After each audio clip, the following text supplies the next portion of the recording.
Selamat malam waktu Indonesia dan selamat pagi waktu Amerika Serikat, rekan-rekan pemirsa Theovlogy. Senang sekali berjumpa kembali dengan Anda.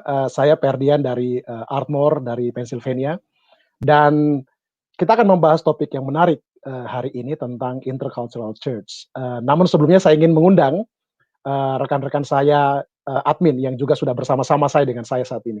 Monggo teman-teman admin. Ya, jadi ada teman Nindyo dari New York City, Angga dari Tangerang, Jakarta, dan Yosia dari Washington DC. Dan last but not least, we are so grateful to have Dr. Safwat Marzouk with us today. So thank you, Safwat, for your time and your availability for us today. So Safwat, may I introduce you for a while? So Safwat is a professor of biblical studies at Anabaptist Theological Seminary, the place where I studied for 2 years from 2018 and 2020. So Safwat grew up where interfaith dialogue among Christian, Jews, and Muslims influences daily life in Egypt. So, and he focused on studying Old Testament, and he's an ordained minister at the Synod of the Nile. It's a part of Presbyterian Church, right? Yes. And he also completing his doctoral program at Princeton Theological Seminary. And his studies concluded with his dissertation titled "Not a Lion, but a Dragon." And I think it's also published as like a monograph, right? Yes. Yeah. And he was a teaching fellow also at Princeton and has been an adjunct professor before joining MBS at St. Joseph's University in PA. Yes. Oh, wow. Hey, that's my neighbor here. Yes, very close to where you are now, Perdian. Oh, wow. You know your neighborhood. And it's a Catholic Jesuit university, right? It's a Jesuit. It's a Catholic Jesuit university. Yes. Ah, wow. Yeah. So thank you, Safwat, for joining us. And without going too far, let me straight to our topic here. Last year, in 2009, you published a book titled Intercultural Church, a Biblical Vision for an Age of Migration.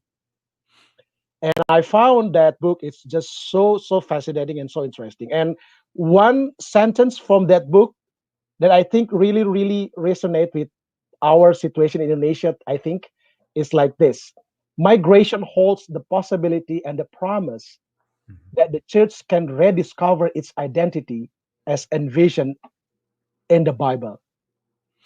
Just one sentence, but it's so rich for me. Mm-hmm. So my question, Safwat, and then you can proceed with your presentation. Why do you think that migration issues is important for the church?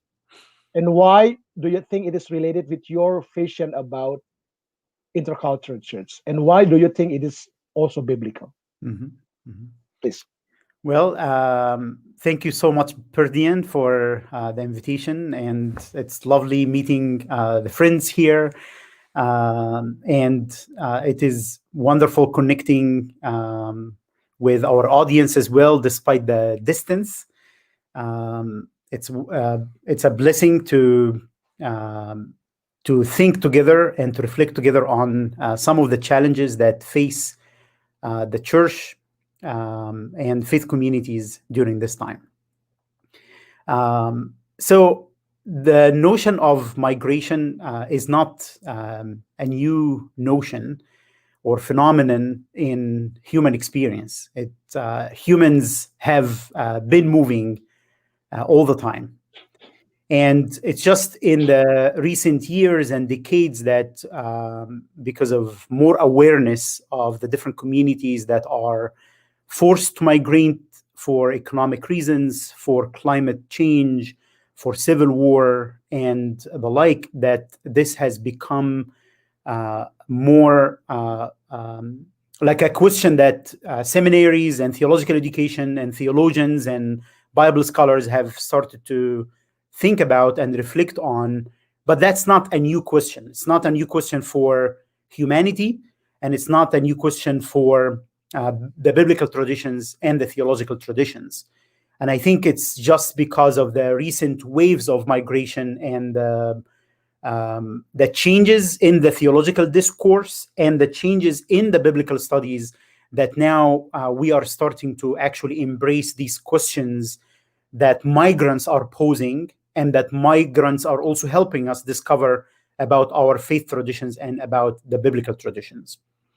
So back to your kind of important question, why I became interested in this question about migration and about intercultural church is that this is part of my life story myself. So I live in the US. I have been in the US for 15 years. So migration is part of my narrative, part of my story, part of my identity.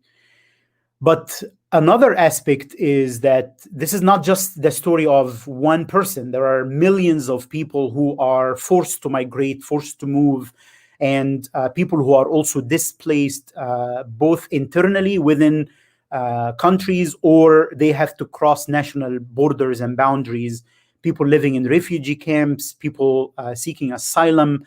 And that poses a question about what is God's mission in the world for human communities that are forced to move, forced to encounter new cultures, and people who have lost what's familiar, people who have lost what have given them a sense of orientation. So both a personal narrative, but also a story of many communities that we encounter in many parts of the world.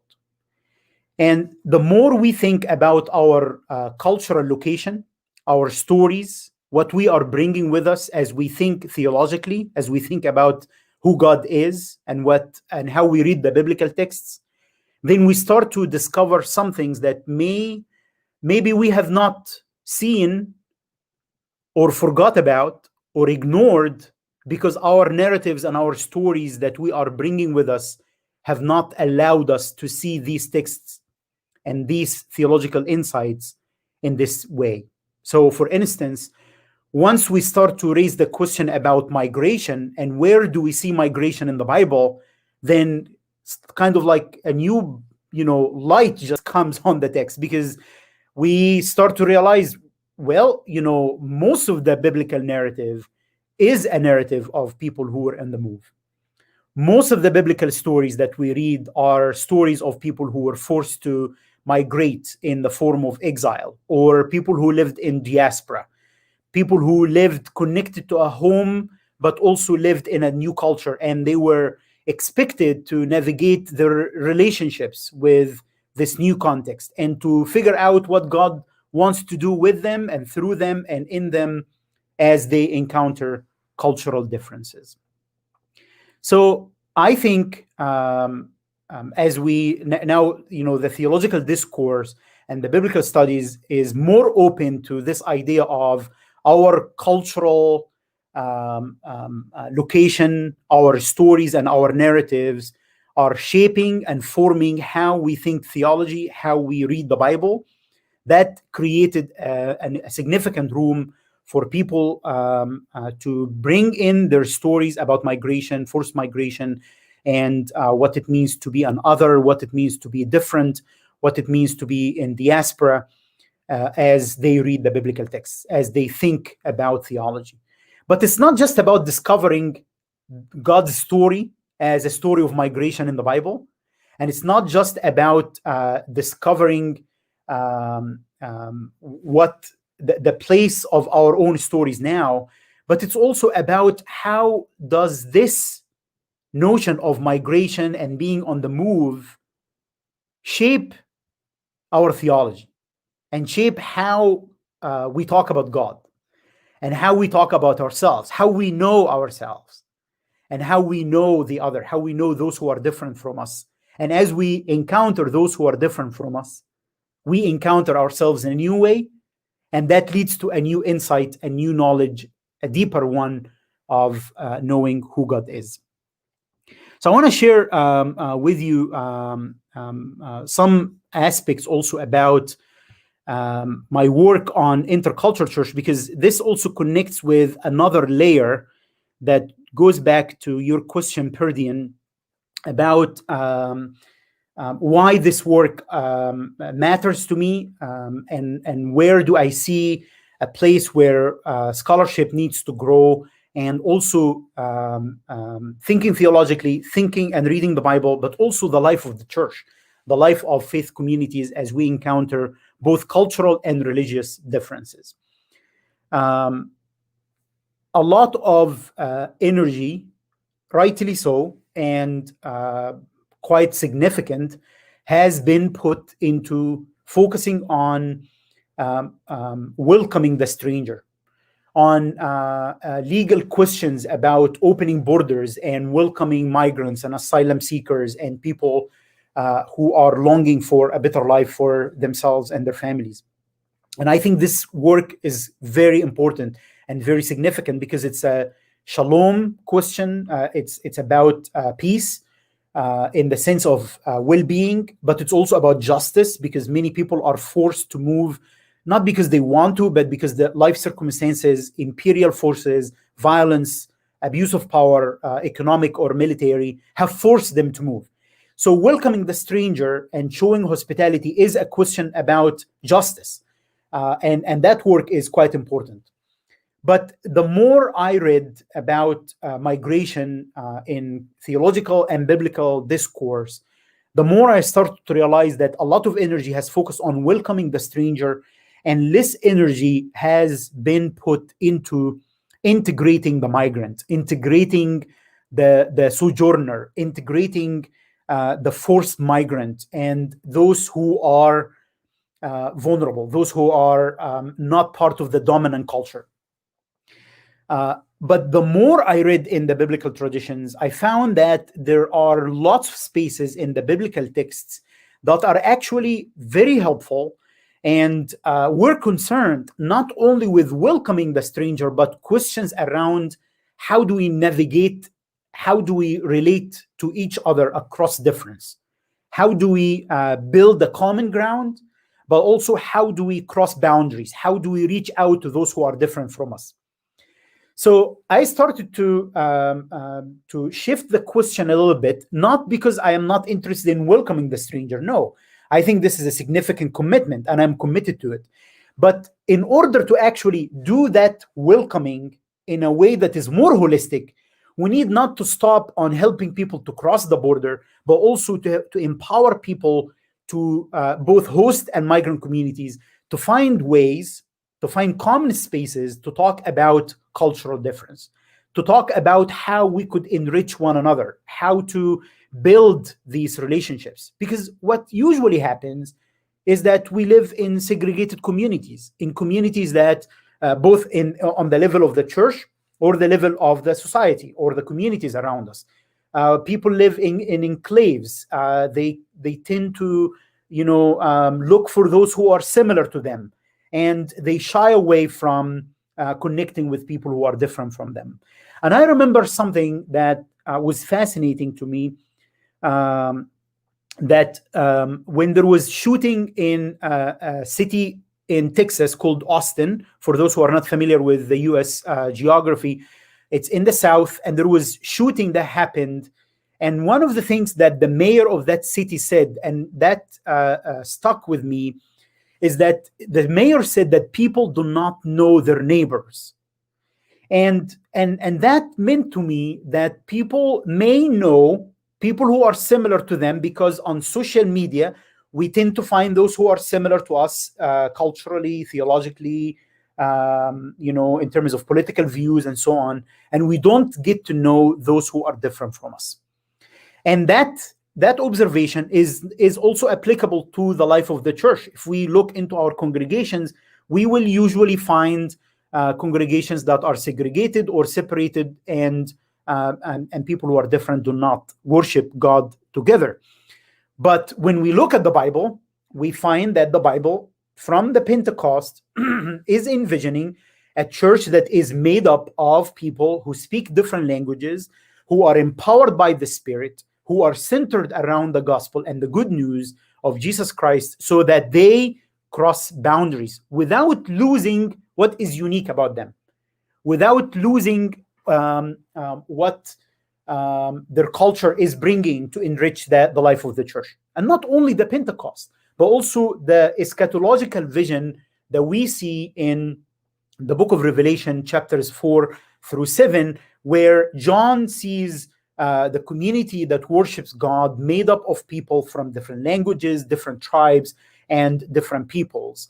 They are still recognizable, but they are still, they are coming together to worship God. So culture is not lost. Difference is not lost, but celebrated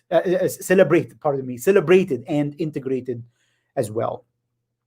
So this is not new in the U.S. context, and to our audience who are not familiar with this is a very significant interview by Martin Luther King Jr. It's kind of familiar in many contexts in the U.S., especially the phrase about 11 o'clock on Sunday morning is the most segregated hour, if not the most segregated hours in Christian America. So this interview was done in 1960, and I think that we have changed some, but we have not drastically changed in the U.S. Churches are still segregated, as well as communities are still segregated in many parts of the U.S.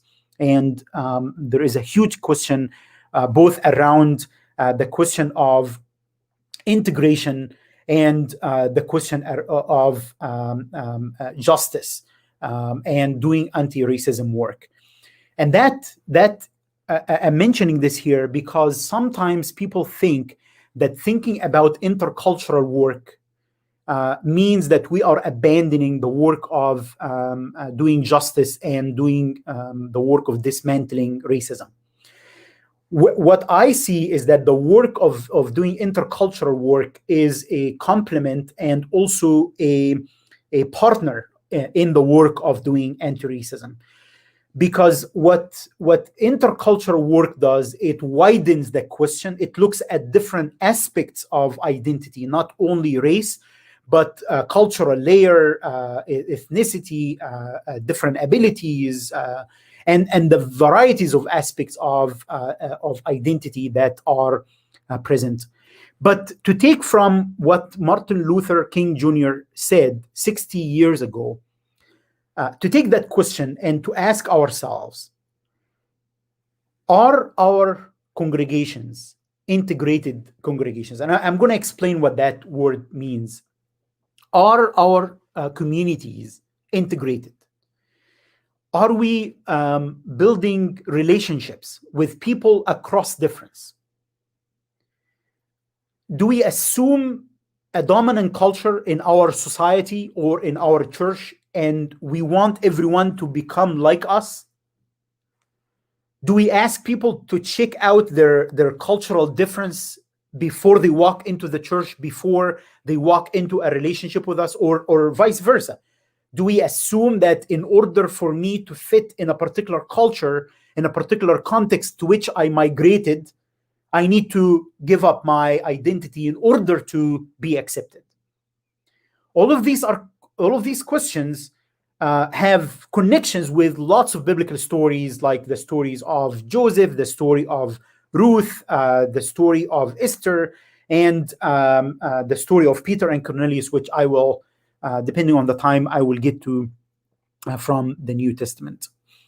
So one of the questions as we think about intercultural work as a way of nuancing the question, pushing the question around migration, from welcoming the stranger into integrating the stranger, integrating the migrant, empowering people to become part of this community and the church, is what is culture?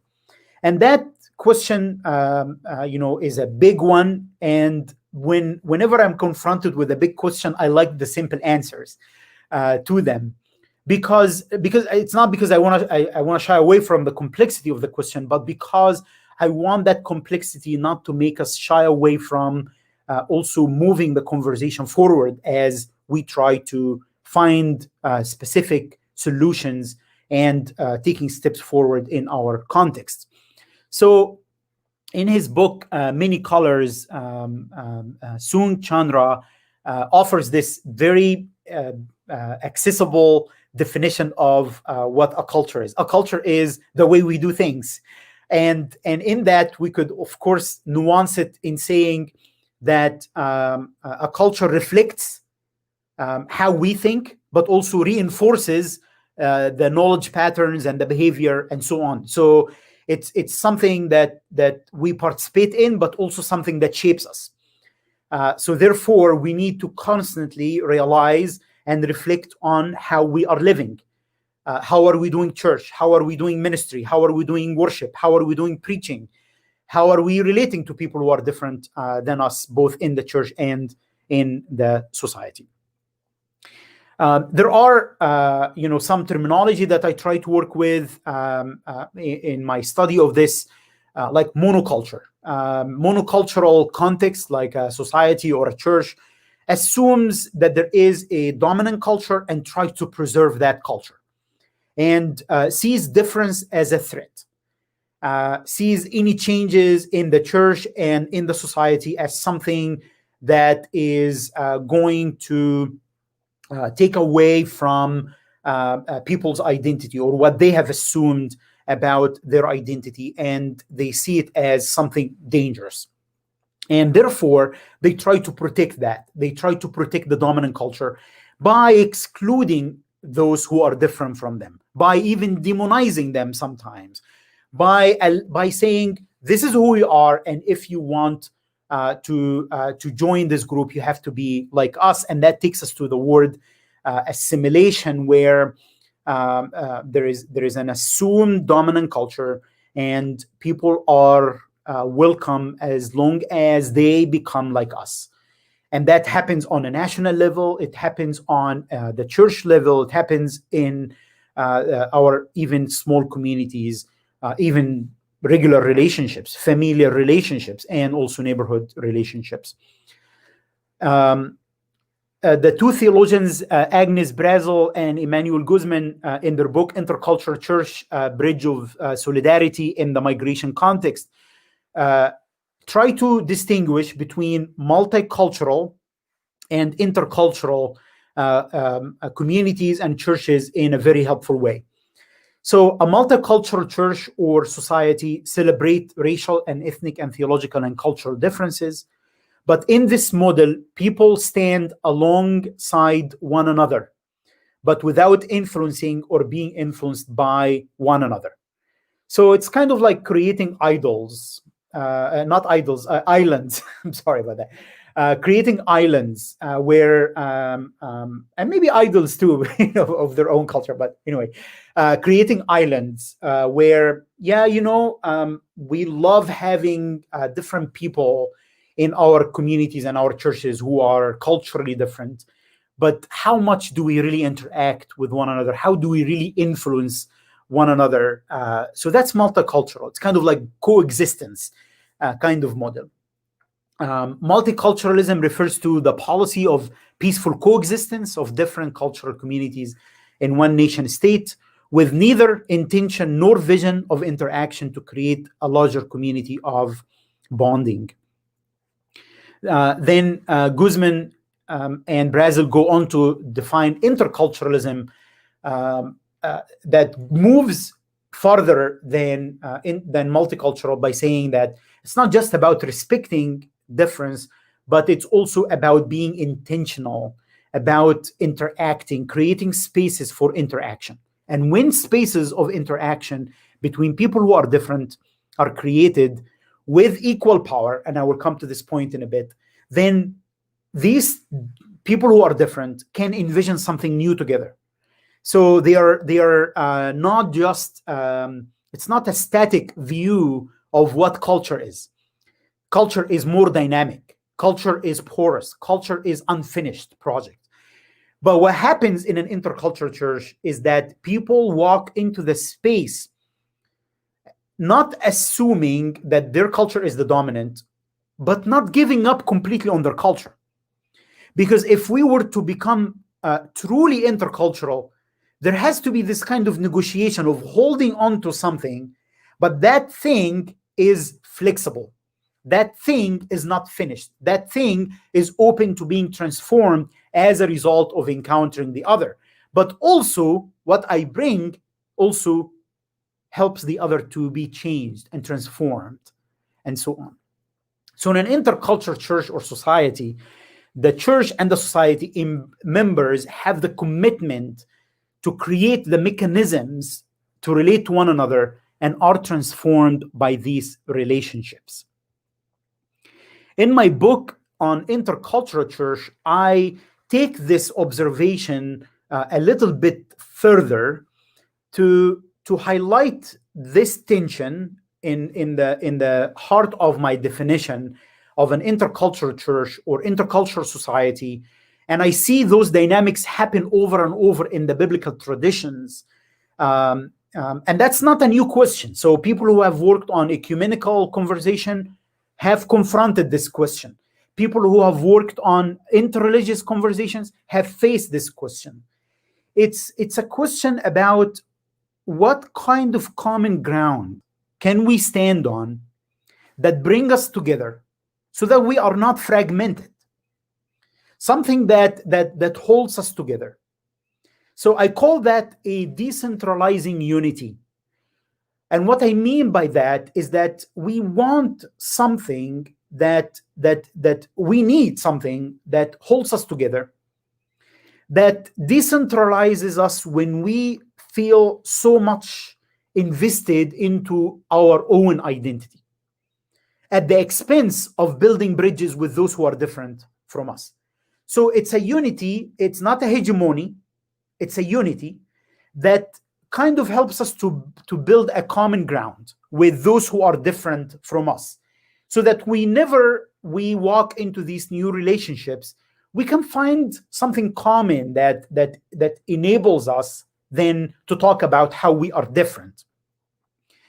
And that comes to the second point, where we cultivate this kind of decentralizing unity, but we also foster, nurture a just diversity. And by that, I mean that we want to hold on to our identity.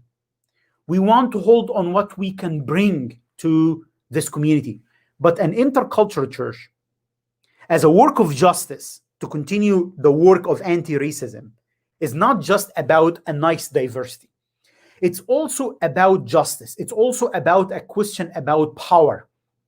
It's a question about who negotiates the boundaries. It's a question about how do we work across difference from places in which we are knowledgeable about the power dynamics that relate to gender, power dynamics that relate to being a person of color or being white, dynamics of being from a particular ethnic community, let's say in Indonesia, while someone else who migrated from another ethnic community. So what kind of power relations, economic, military, racial, whatever that we bring with us? So forming an intercultural church, forming an intercultural society is not just about unity, but it's also about diversity. And it's not just about diversity, but it's also about justice, doing justice.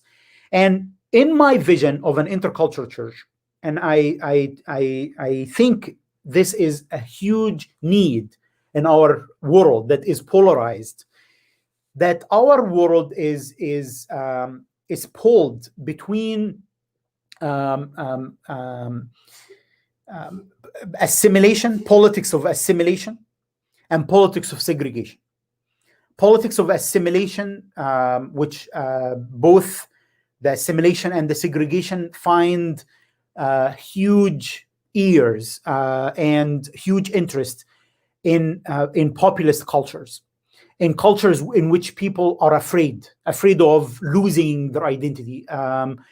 They say, here is a dominant culture, and in assimilation, and if you want to be part of this, you have to be like us. Or in segregation, God bless you, but I want you to be over there. That's your context. That's your that's the space that we are assigning you.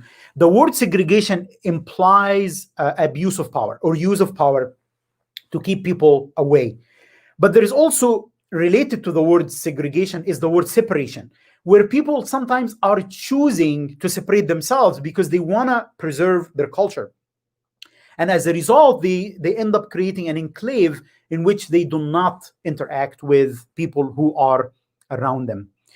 So I think our world, which is taken by populist political propaganda that is based on baseless fear and sometimes projected fear, is in need of thinking deeply about how our societies are formed, how our churches are formed. And I am committed, and I think I have this belief that the church can embody an alternative. So the church can go out there and say, we are committed to the migrant, we are committed to asylum seekers, we are committed to the refugees and people who are on the move and people who are oppressed. But then when you look inside the church, you find the church is kind of reproducing the culture, the oppressive cultures that are outside, by excluding people from leadership in the church, by worshiping the same way of the dominant culture and not allowing people and minorities within the faith community to have a say on how to worship, on how to do ministry, on how to serve God together.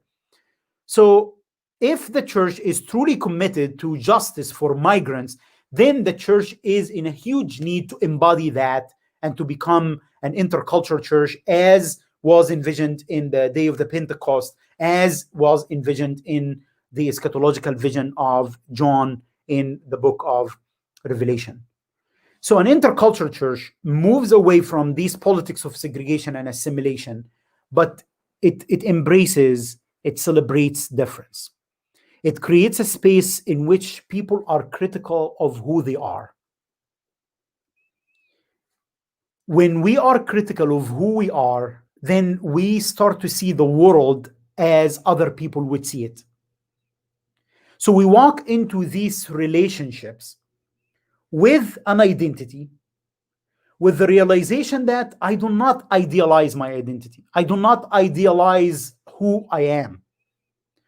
And I do not demonize someone who is different from me. But if we are mutually committed to this self-critical posture, and also the embracing of difference, the embracing of the other who is different from me, creating space for them to be truly themselves, then we would be envisioning something new together.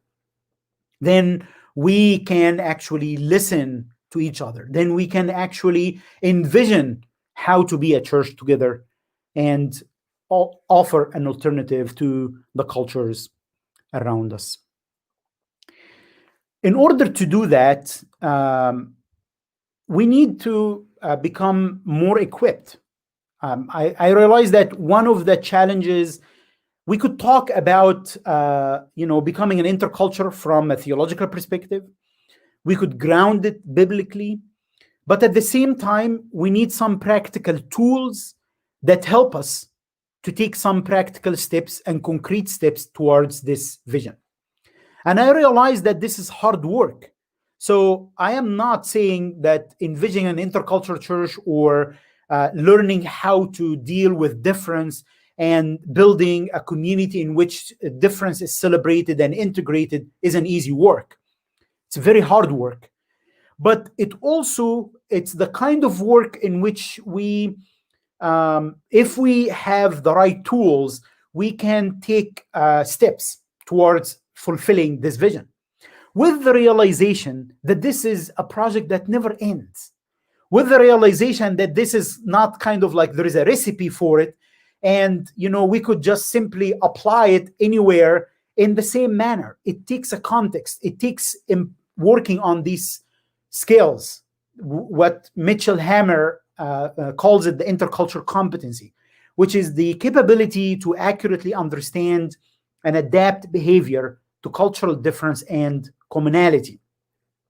And Mitchell Hammer and others have developed this intercultural development continuum, where people move from being monocultural mindset into an intercultural mindset. People move from being oblivious to deep cultural differences. We may recognize that we are different because we dress differently, eat differently, talk differently. But cultures are deeper than that. Cultures are also about how we think about time, how we think about values like love and time, how we think about conflict and conflict transformation. How do we talk about respect? And when we encounter difference, some of the responses is that we go into polarization, where we say, we are better than you are, or the reverse of that, where people from the less dominant culture, people who have been colonized, people who have been oppressed, they look at people of power and say, you are way better than us. You are more advanced than us, and we want to be like you. So this is kind of reverse polarization. It's us versus them. But then there are people who, when they encounter difference, instead of polarizing, they minimize by saying, let's not talk about difference because difference may cause conflict. Let's talk about what's common. But they do that at the expense of the beautiful mosaic that can be created because of cultural difference. Then along the continuum, people who move from minimization and polarization start to move into acceptance, where they deeply understand the cultural differences and they respect them, but then they just stop there. So they accept cultural difference, but they do not work hard on adapting to these cultural differences and being influenced and shaped by these cultural differences. So I think for us as societies, as communities, to take some concrete steps, we need to ask ourselves, what kind of skills do we need to work on? So we might have the biblical vision, we might have the theological commitment, but what is the practical skill that I can work on in order to learn how to navigate across cultural differences so that we could envision an intercultural church and an intercultural community? I will spend maybe about 5 minutes briefly. I'm approaching the end of my time to reflect on Acts 10, which is the story of Peter and Cornelius.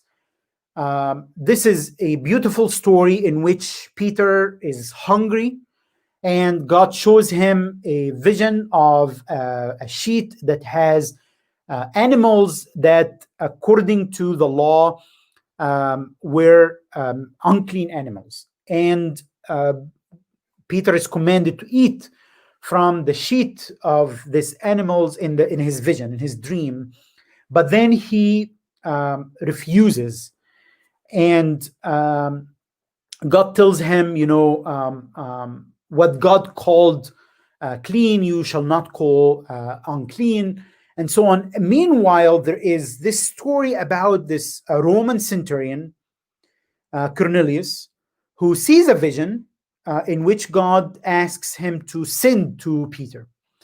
So you have, two visions happening at the same time of people who are culturally different, religiously different, and different also in power. A marginalized Jew and a powerful Roman centurion represents the Roman Empire. And when Peter goes to Cornelius,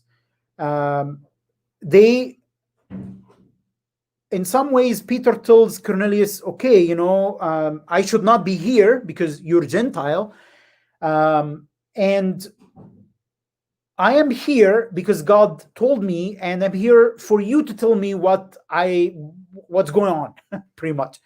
And Cornelius, on the other hand, is also baffled and trying to figure out what this Peter going to tell him.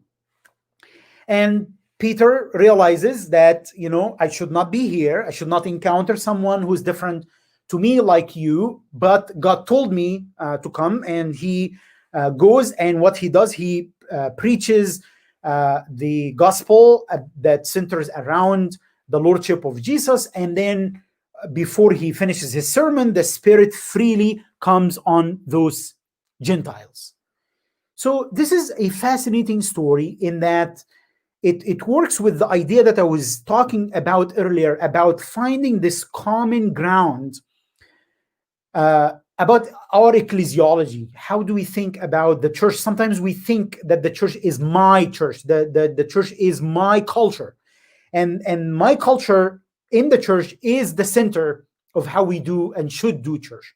But what this story says is that we need to be decentralized by recognizing that the church is God's project.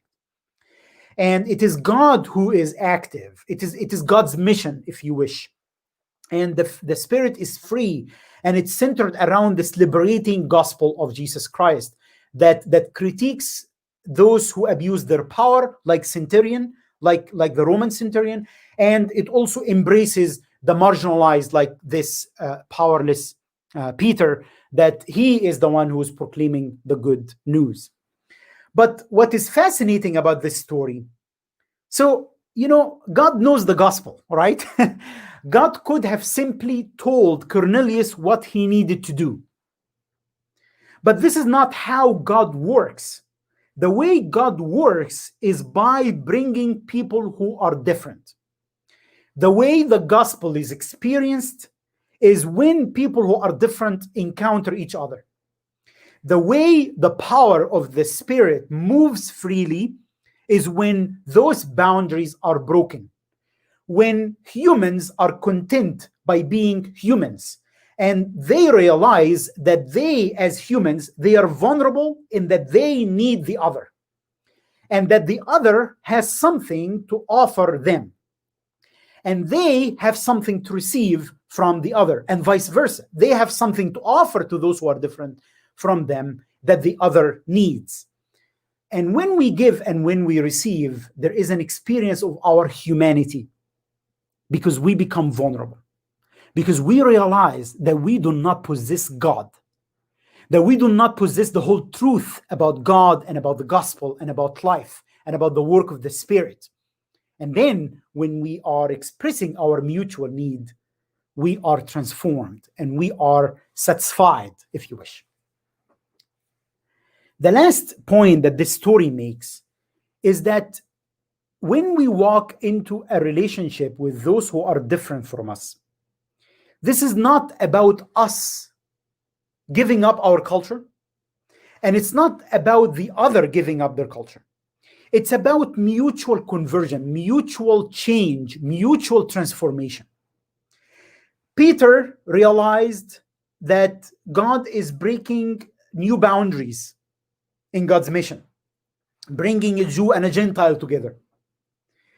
Cornelius realized that this Roman imperial power is being deconstructed by his need for a marginalized Jew to tell him the good news of the gospel. So transformation is significant and expected of all who enter into this intercultural relationship. But think about this, which is, I find it like an interesting irony. Peter needed the vision 3 times. Cornelius needed the vision 1 time. Sometimes people who think that they are the insiders are more resistant to transformation more than people who are deemed outsiders. The 4th point, and the one before last, is that in order to move into an intercultural society, an intercultural church, we need to find practical ways to build these communities and these churches. And that happens most effectively when we share our stories, and more deliciously if we do that around meals. This is a story about hunger. Peter was hungry, and it ends with them staying for days. So I'm sure if they stayed for days, they ate together. Think about the tons of stories in the Bible that talk about the transformation that happens around meals. I mean, the biggest meal is the Lord's Supper. Think about the boundaries that are negotiated around meals in the story of Ruth, in the story of Joseph. So what happens if we are intentional about eating meals with people who are different from us?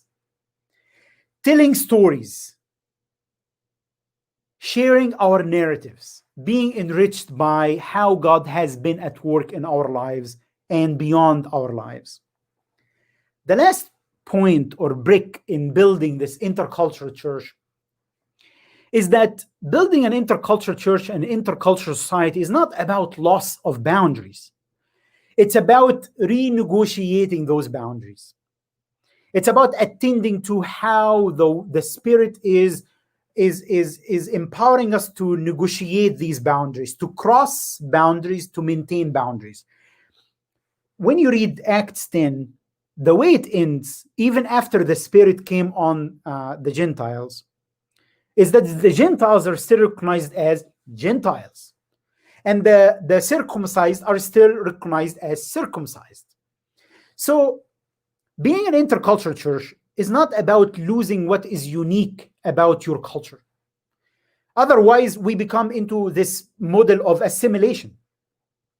But it's not about building thick walls around our boundaries that no one can enter and we cannot exit out of those cultures to walk into other cultures.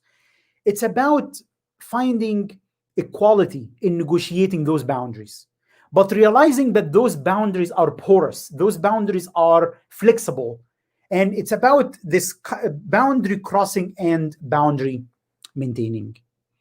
So I believe that if we reread the Bible with this question on how do the biblical communities negotiate the relationships across commonalities and across difference, I think we will be surprised of how much that is within the Bible about this question for our contemporary communities.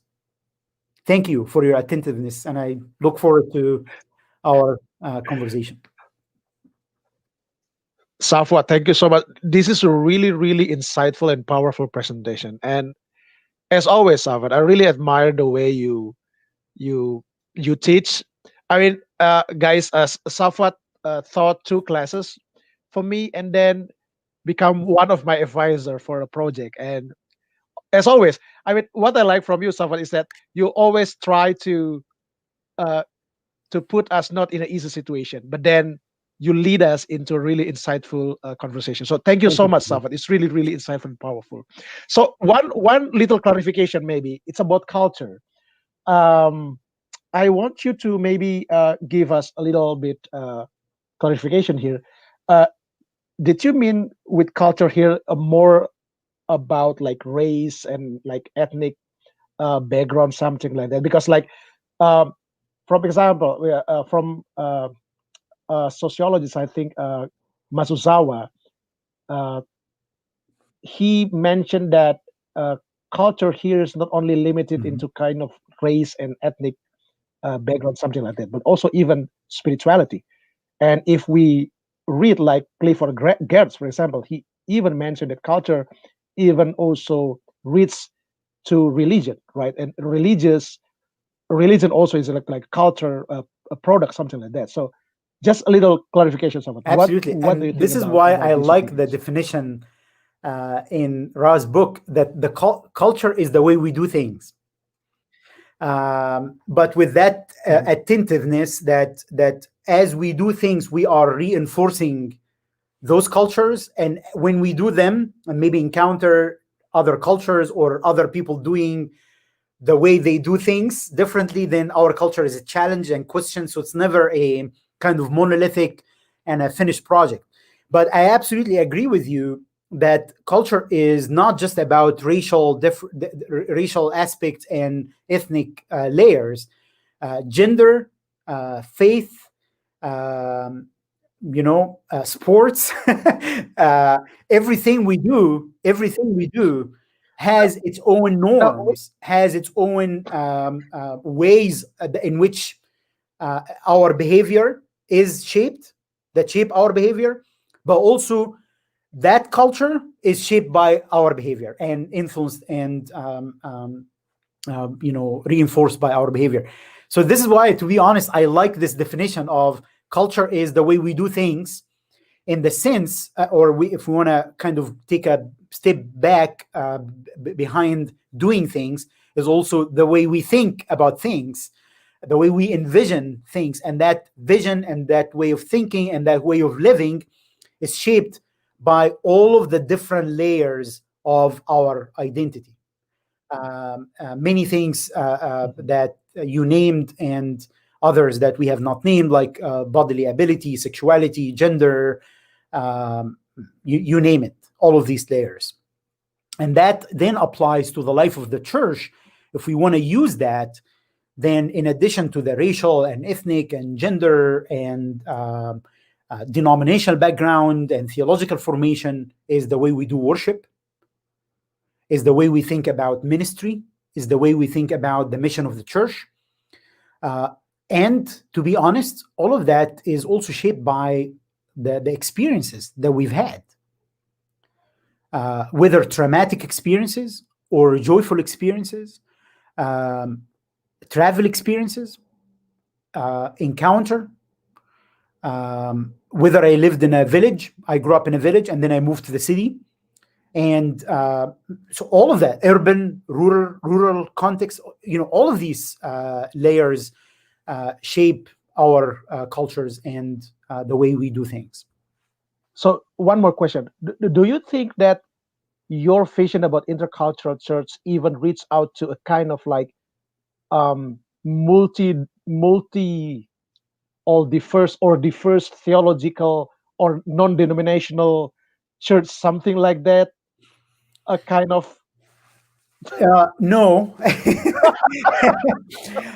Although I mean, and this is what I tried to hint to when I said that this is not a new question, because people who have been working in ecumenical theology and people who have been working in interreligious dialogue have asked those questions. Yes.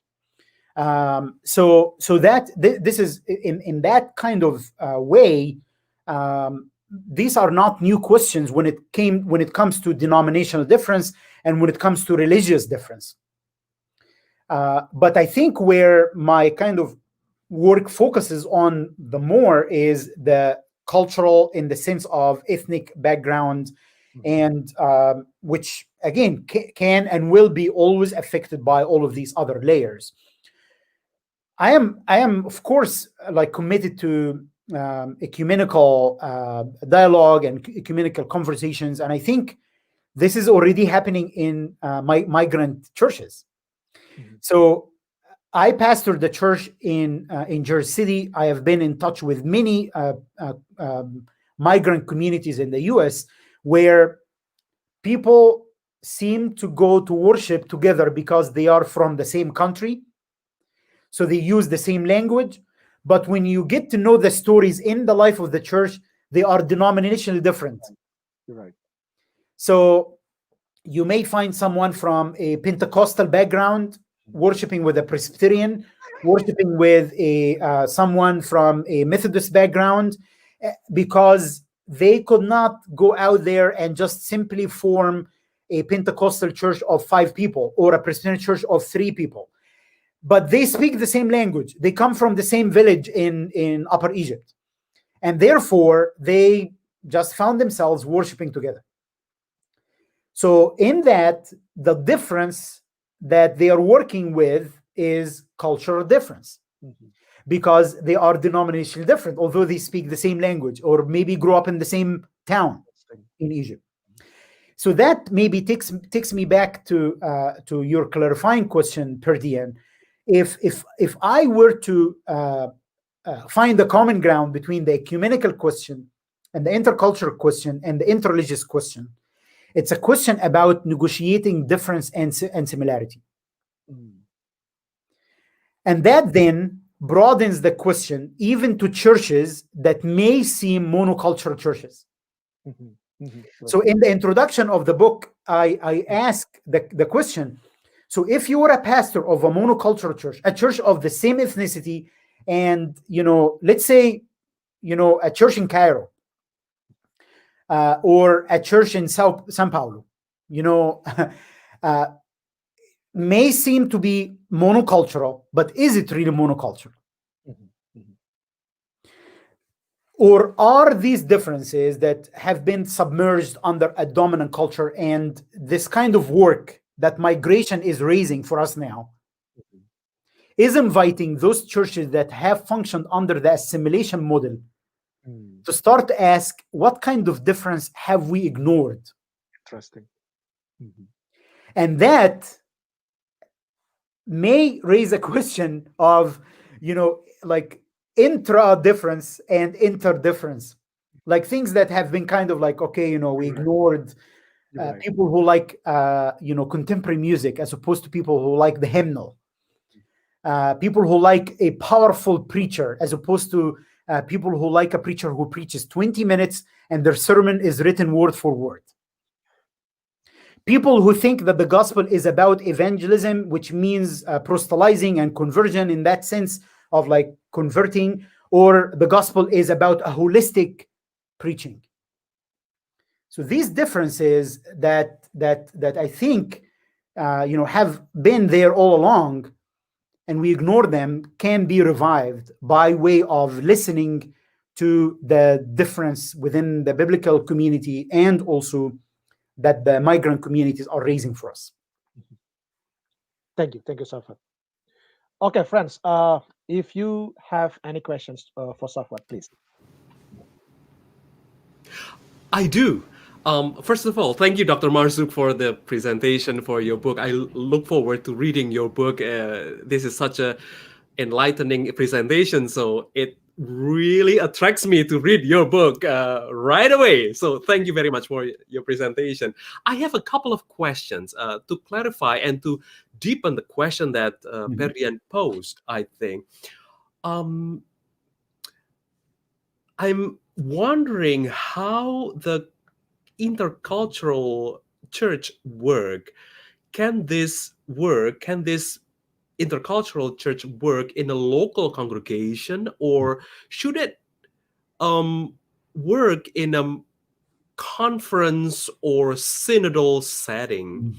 For instance, if there are 20 immigrants, let's say, living in our neighborhood, do you think that they must become parts of our church, become members of the church, or should they build another church, but we embrace them as, say, sister church, because they have their own culture, they have their own needs.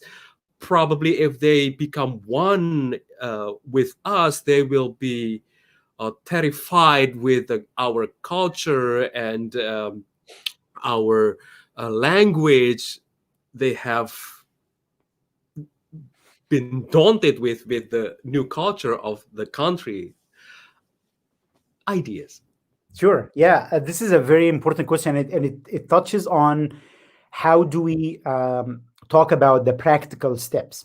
How do we talk about how do we take this biblical vision? And in my book, I didn't claim to offer a model. Actually, I shied away from that because this needs to be appropriated for every single context. Right. And it's impossible to just envision, like every possibility of this kind of work. So I leave that to my the practical theologians in pastoral care and missiological studies and so on, because the narratives of each congregation can become a story of an inspiration, with the realization, of course, that it does not have to be applied everywhere else. And that's kind of the significance of this kind of embracing a narrative, listening to a narrative, to be enriched by its wisdom. So if I were to think as practical as possible, and the example that you named is one of the examples that I explore with some pastors who ask this question, both on a denominational level or a conference kind of presbytery, or a more local kind of body, church body level, or even a small congregation level, is first of all is to look outside of the immediate congregation that we are part of, and to start to realize that our communities, even though they may seem monolithic, and I'm speaking about, like, I'm speaking from the heart of America. So I'm not even in New York City or Chicago or Atlanta or Los Angeles. Even here in Goshen, Indiana, you find Hispanic communities, African American communities, a few Egyptian families, a few Asian families, and so on, and a few recent African migrants. So the question, and to our audience, they can think about their immediate context. So even like Egypt again can be thought of as a monolithic culturally, but with Syrian refugees, with Sudanese refugees in Egypt, with Nubian communities, with people who live in Sinai, and so on. Like there is difference, even in cultures that seem monolithic. Is to ask the question, what kind of differences exist outside of our communities as well as within our communities? And then let's say there is a migrant community, and we reach out to them, not and this is because this happens out of many well-meaning communities who think that they are the only ones who can show hospitality. So they walk into this relationship of like, we are the ones who are kind of reflecting God's reign, showing hospitality to people who are migrants, without thinking how these migrants are also going to enrich us. So as we walk into this relationship, and I like the words of embracing, but also like the word of empowerment, and I also like the word of also being on the receiving end. This mutuality and hospitality, where we are not just opening our sanctuary to others, but we are also being opened towards what God is going to do within us through these beloved brothers and sisters whom we are welcoming into our communities. So there are those layers of language differences. So if we were, let's say, to take an American context in America or Canada, or maybe in Indonesian context where there might be linguistic differences or dialects or the like. But I will speak from, let's say, an example that I know myself here in the US. Let's say an Egyptian community started to worship in a predominantly white American congregation.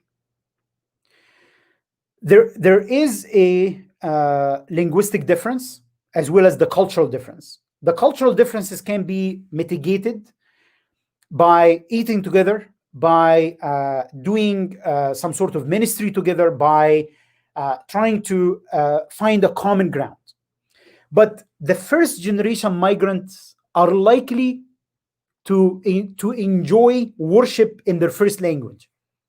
I myself quite often miss worshiping in Arabic.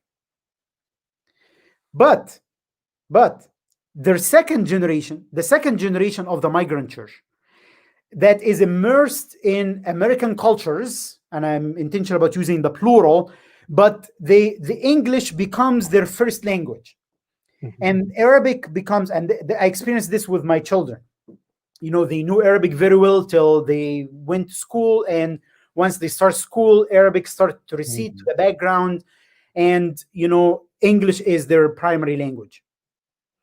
So envision an intercultural church in that case would be working with children and youth where the linguistic barriers are not there, but the cultural enrichment is there.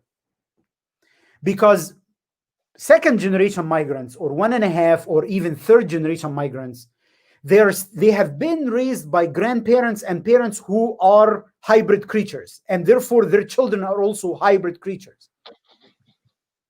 And they are still kind of navigating what it means to be both Egyptian and American, to be Indonesian and American.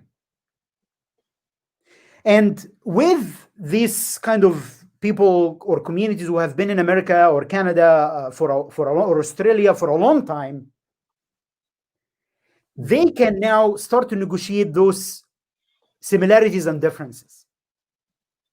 And I think that kind of work actually helps in maintaining some of those differences that actually get lost by the third or the fourth generation if we are functioning under a assimilation model, where you start an enclave, but that enclave serves only the first generation migrants, because by the second, third generation, the children and their children are going to start to kind of immerse so much into the cultures around them that they don't want to do anything with the culture of their migrant parents or grandparents. But if we envision an intercultural church, that might actually start to preserve some of those cultures, which now, because of communication, those cultures and crossing those boundaries is happening despite the distance that could not have happened in the 60s.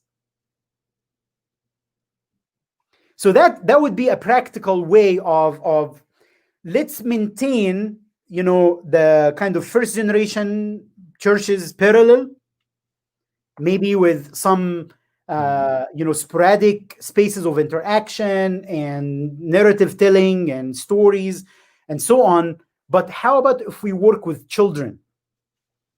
How about if we work with youth on envisioning the future of the church, and as training them and reading the Bible together,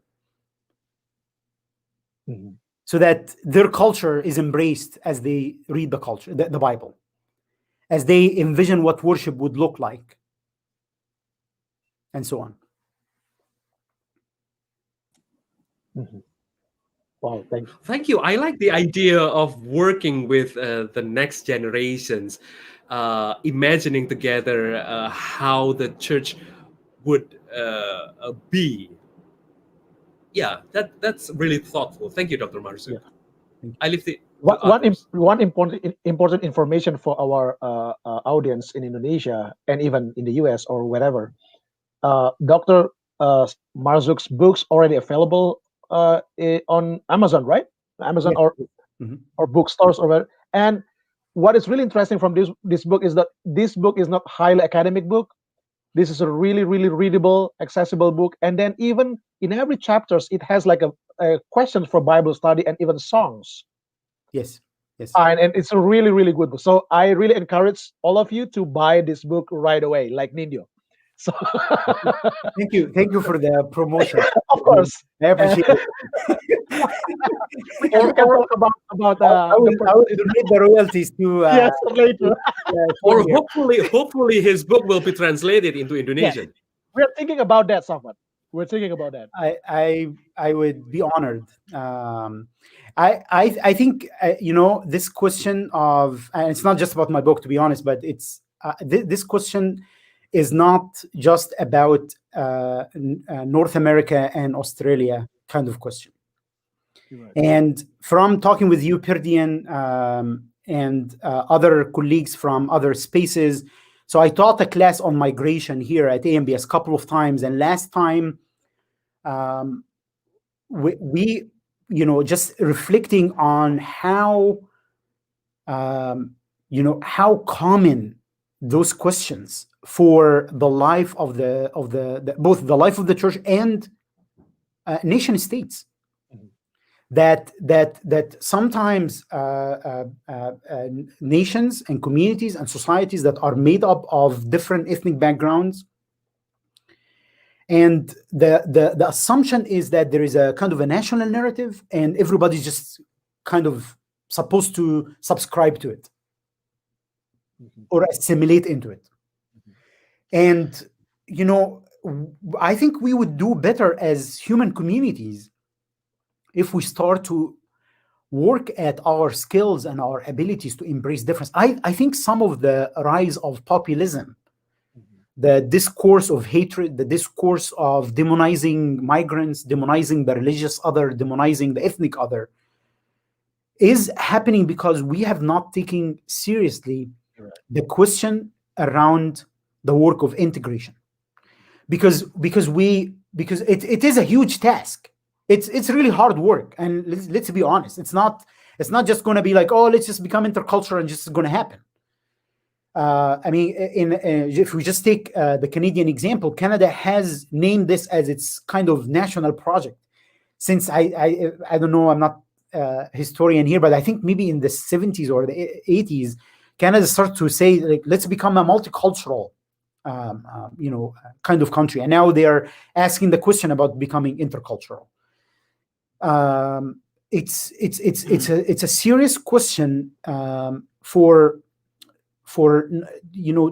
undoing hatred,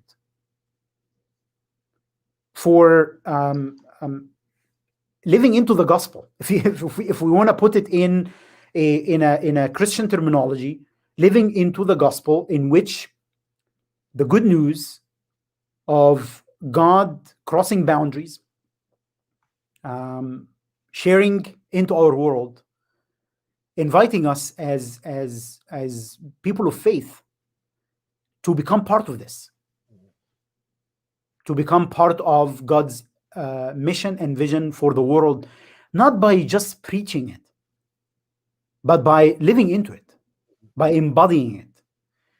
And I think that can transform national narratives. It could transform denomination relationships, and it can help people feel embraced.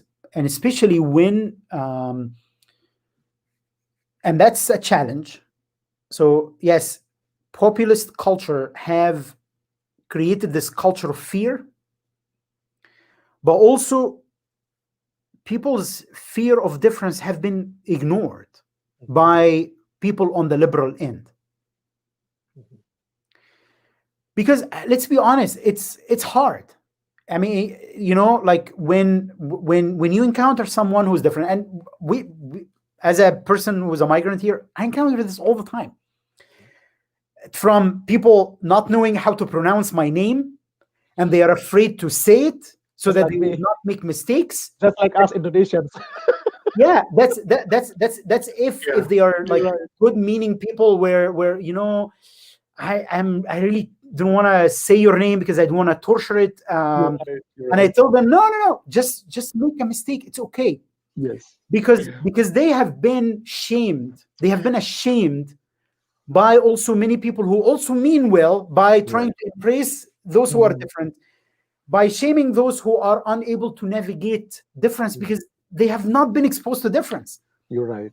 Why would they expect someone who and again, I'm not trying to simplify or defend racism here. This is not my intention by any means, because I am committed to dismantling racism, and there are people who are buying into racism and demonizing the other and white supremacy, and that needs to be dismantled and exposed, because it comes out of places of power and slavery and segregation and white supremacy, and I'm committed to this work.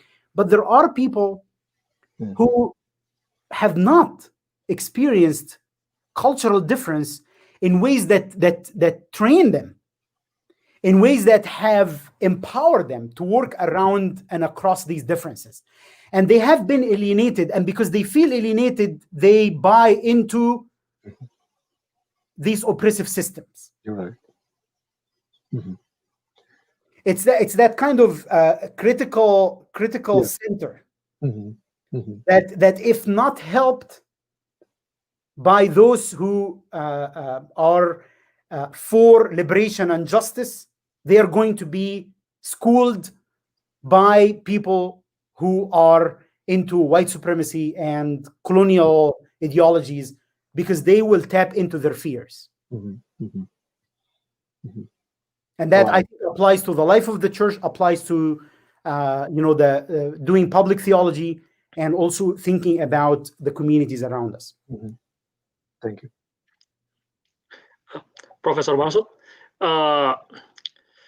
So when I heard your by the way, first of all, thank you very much for your presentation. It's resonate also with my background as a Chinese in Indonesia. But yeah, I want to ask a question, but I think you have answered it. And while I hear your explanation before, I'm wondering if the Intercultural Church, is it more resonate to Protestant tradition more than Catholic? I mean, because in Protestant tradition there is no one authoritative voice like that. So we usually have a lot of voice authoritative. No, maybe that's why. Why I'm asking is because when I join the class I join Islam class this semester, and there's a like a ritual in Kaaba like that. All nation come together in Kaaba and worship together, right? There's one authority for all like that. And that's why I'm wondering if we have one authority like in Catholics, if this kind of problem become more softer rather than in Protestant like that. I'm wondering, how do you take thank you so much for the question. I think it's a very important question that has to do with polity and also the larger culture of how things are done in a particular community. Sometimes it can be harder and sometimes it can make it easier. Because with some kind of different church polity where there is more power to the local congregation, they can do pretty much whatever they want. I think that's become more struggle, right? Struggle with that. But sometimes some congregations and some communities need this kind of authorial nudge to say, no, we're going to do that. And that's clear, right? That's our vision, and we are going to be committed to do it. And actually, like I find some like many Catholic communities and theologians are also tapping into these questions, in ways that are, I think, more advanced than some Protestant theologians. So I mean, the book that I mentioned, I think it does, by Agnes and Guzman, they are, I think, Catholic theologians. I might be wrong, but I think they are. So I think, and also like thinking about the Mass, so some sort of kind of a unified space of worship and liturgy may kind of create a more common ground than, let's say, you do whatever you want in your worship space. So I think if we were to generalize your question, Adrianus, a little bit, to ask about the larger question about church polity. So what are the dynamics between a local congregation and a larger denominational body when it comes to envisioning an intercultural church? That's one layer. The other layer that I think can be also fascinating to think about is what kind of liturgical rhythms can be helpful or can be an obstacle when we are thinking about an intercultural church that is formed through worship.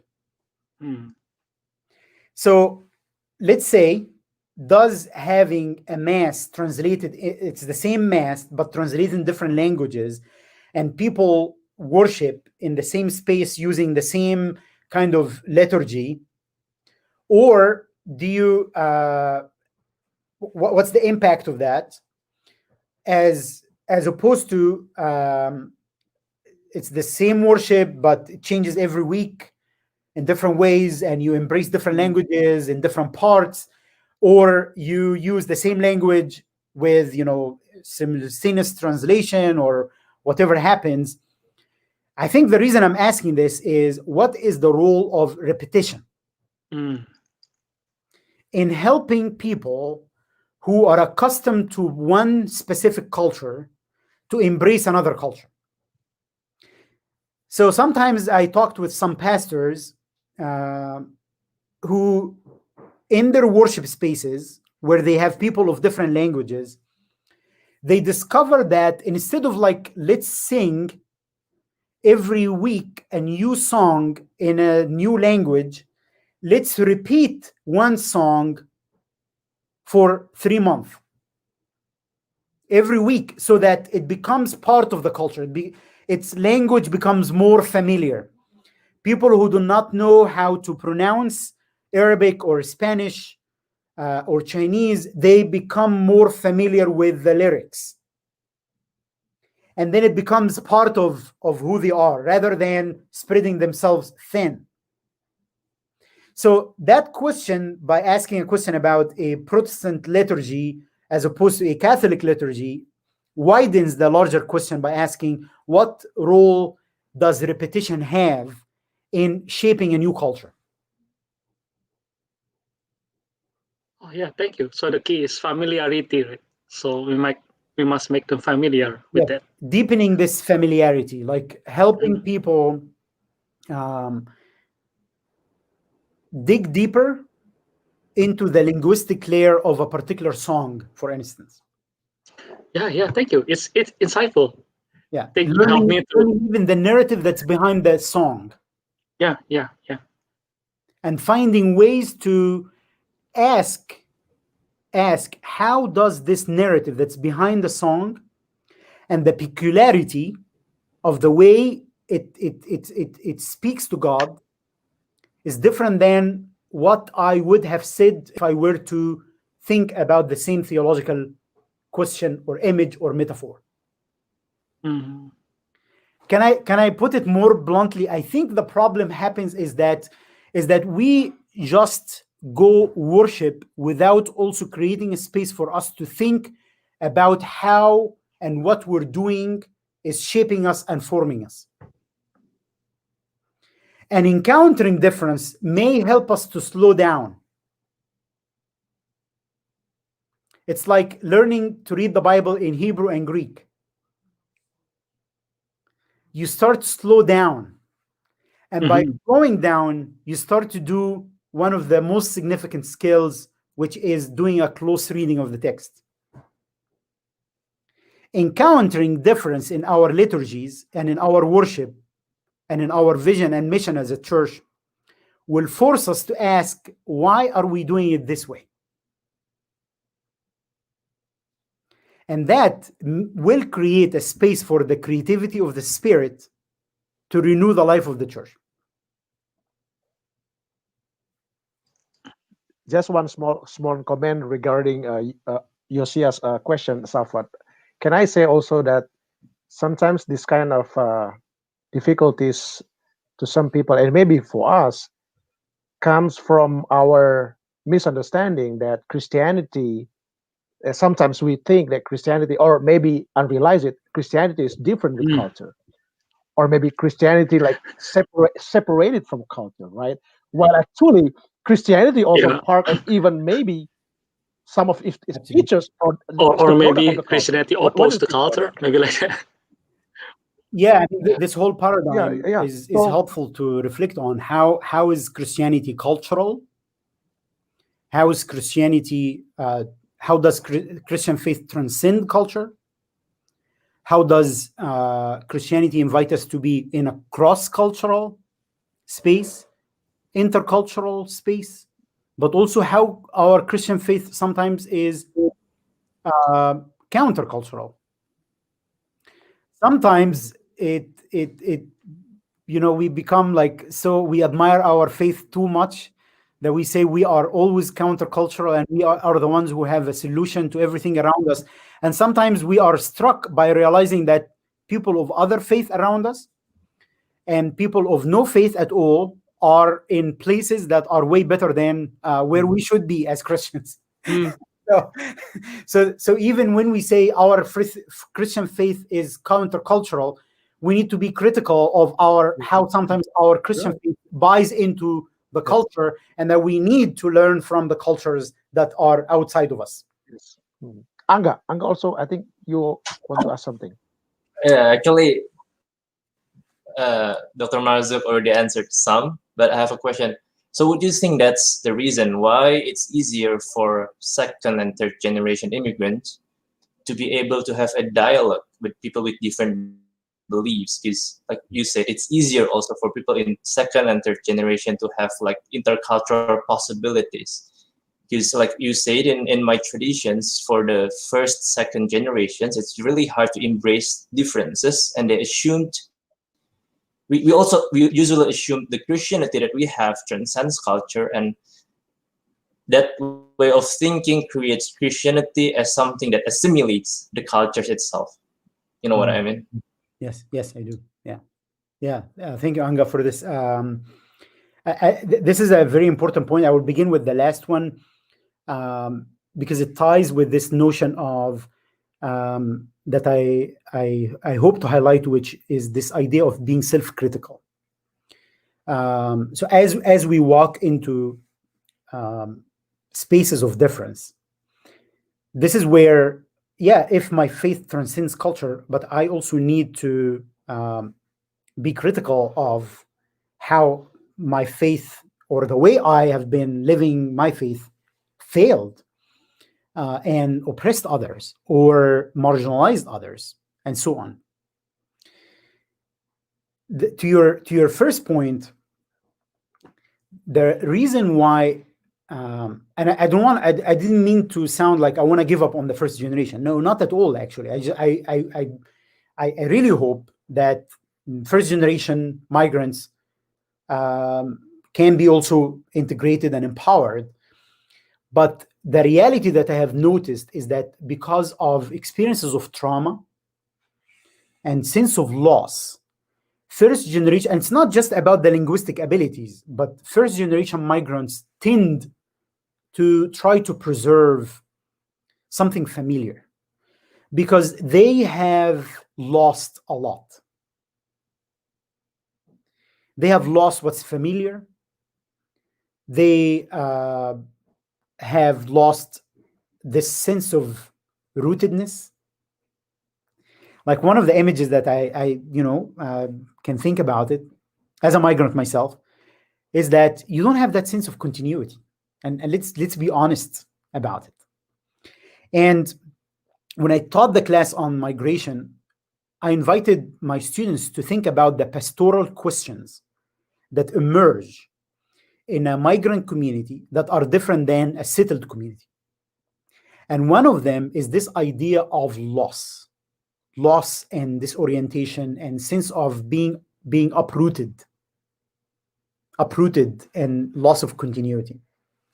So it's not that I want to give up on the first generation migrants, but I think the first generation migrants are working towards this notion of separation and maintaining identity more than kind of giving up on their culture. There are some, and I encountered many people who have bought into this melting pot model, realizing that if they want to be welcomed in their country of destination, they need to give up on their culture.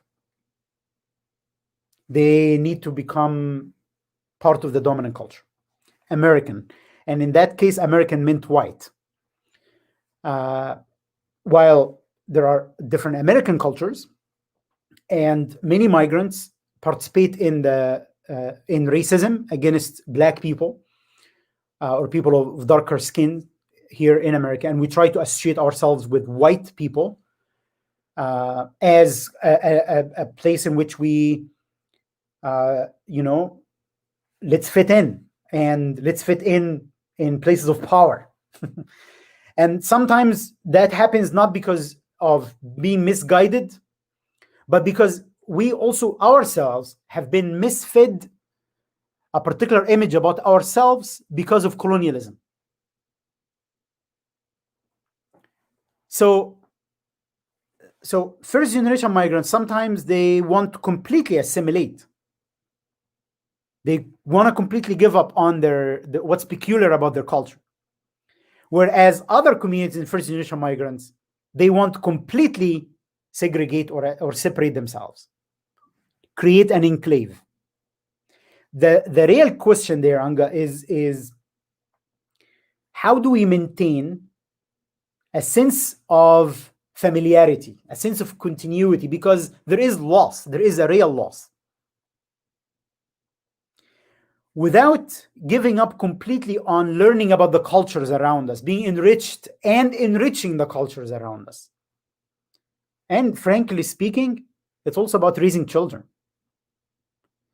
How do I, as a first generation migrant, learn about the cultures around me? Because my children, my daughter and my son, who go to school here and will go to high school and university and work spaces, so I would be able to communicate with them. So first, so host communities can help in empowering first generation migrants on navigating cultural differences, and then would help them become more effective parents, because they help each other learning about how the society is changing and what are the cultural questions that a first generation migrant did not experience over the past 40, 60 years here, that a settled community or a host community have experienced. And their children are exposed to it. It becomes really interesting space beyond even large questions. It's even about a family, about as a parent, how do I raise my children in this new context? Wow, this is really, really rich, Safwat. I mean, and I think all of my friends will agree with me that many of what you're saying really related with our situation also in our country as well. Some question maybe from our audience, Nindyo. I think we have a question here. Can you put it on? Yes, from our friend Arfin in Virginia. Thanks, Dr. Marzouk. Given, I think he's mentioned here about every dolls, right? Every dollars. Yeah, every dolls, various models of the church. Do you think there is any room for intercultural notion for the non-community models of church? Oh, you also already mentioned about sacrament. So what do you think about this? I'm not familiar with Every dolls. Yes, could somebody help me with Dulles and also Lumen Gentium? Maybe Nindyo can provide something like for Lumen Gentium and every Hey, dolls. I'm a Bible scholar after all, so. Well, I am also Thank you, a Arvin, for the systematic question. but honestly, I forget what Dulles outlines in his models for the church. But so is it the so non-community model? Models. I think that's the stressing point, somewhat. Yeah. So can somebody help clarify also what non-community would mean here? what I grasp from Arvin probably that this is not an institutional church, probably. Is it so institutional or non-institutional? That's my grasp. Non-institutional, probably. Okay. Yeah. Well, I don't know how to phrase the question, but I will start with the sacraments. And this is where actually I think that goes back to also Priddian question at the beginning about denominations, because then the difference here has to do also with how do we understand and live into our faith. So I think to this question, what needs to be thought about is what is a common understanding, what is the common ground that these communities or these individuals within that community can stand on, and what kind of difference can be integrated and celebrated within that faith community. So I'm going to be honest with this, and maybe this is not what was intended by the question, but let's imagine an intercultural church where you have people who, and I think I encountered that in some way. Let's say the baptism sacrament, where in a church where I served, we had people who baptize children because they are Presbyterian or any other denomination that baptize children, or then same church have members who baptize adults. So this is a real question about being fully ecumenical within one church. Mhm. So let's say if and again here I'm faring with the question because I'm not familiar with the language used in it, but let's say after all our congregation is part of a denomination, so it does have a like a book of confession and a way of doing the sacraments. That raises a real question about how ecumenical are we truly. If let's say I am a pastor, I'm committed to I'm Presbyterian, so I would baptize children. What if I invite a Baptist pastor to because that's their faith to perform the sacrament within the same congregation that is supposedly bound to a Presbyterian theology to baptize an adult? And in that case, that would be a learning moment for the congregation to learn about why we baptize children and why this family that worships with us, that is part of this church, chose to be baptized as adults. And I think, can I, Nindyo, can you put the second question, because I think the second question related with what Safwat's saying here. Do this intercultural from Levi Makarios? Do this intercultural encounter can form or deconstruct any dogmatic aspect within the church itself? What do you think? Yes, I think it does, Levi. It does in the sense that it will. Do you remember this idea of decentralizing unity, but also just diversity?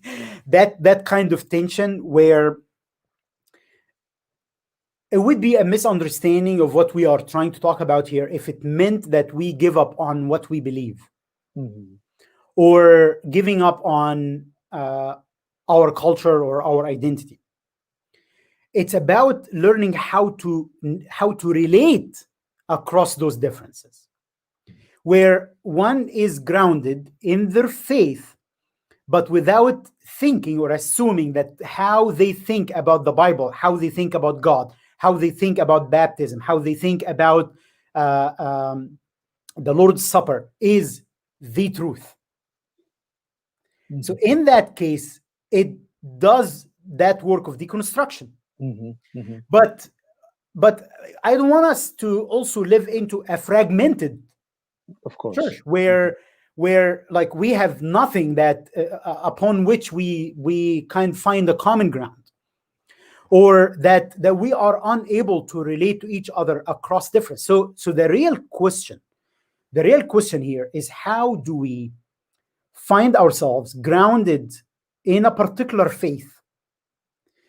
And being grounded means that I know it and I understand it and I'm critical of it when it has pitfalls. But at the same time, I'm willing to relate to someone who is different from me, even within the same congregation, who believes otherwise, and who's also committed to that self-critical relationship.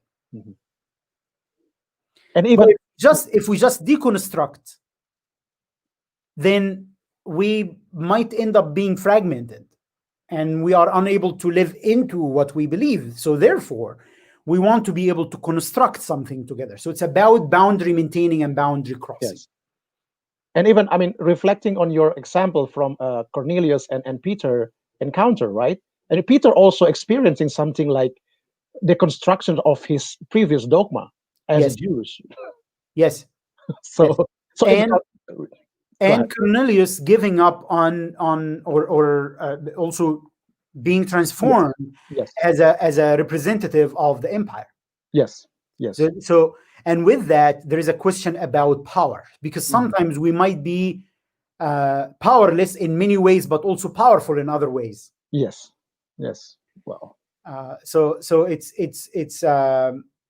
it is about being transformed mutually and communally, like together, to be transformed together because of the encounter.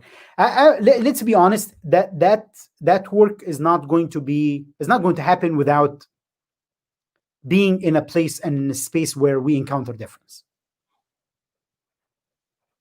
We could, I think one time I used that example. We could read about swimming as much as we want, but if we don't jump in the water and try to practice what we read, we're not going to learn how to swim. sorry, Safwat. Reading is the first generation practice. Now YouTube.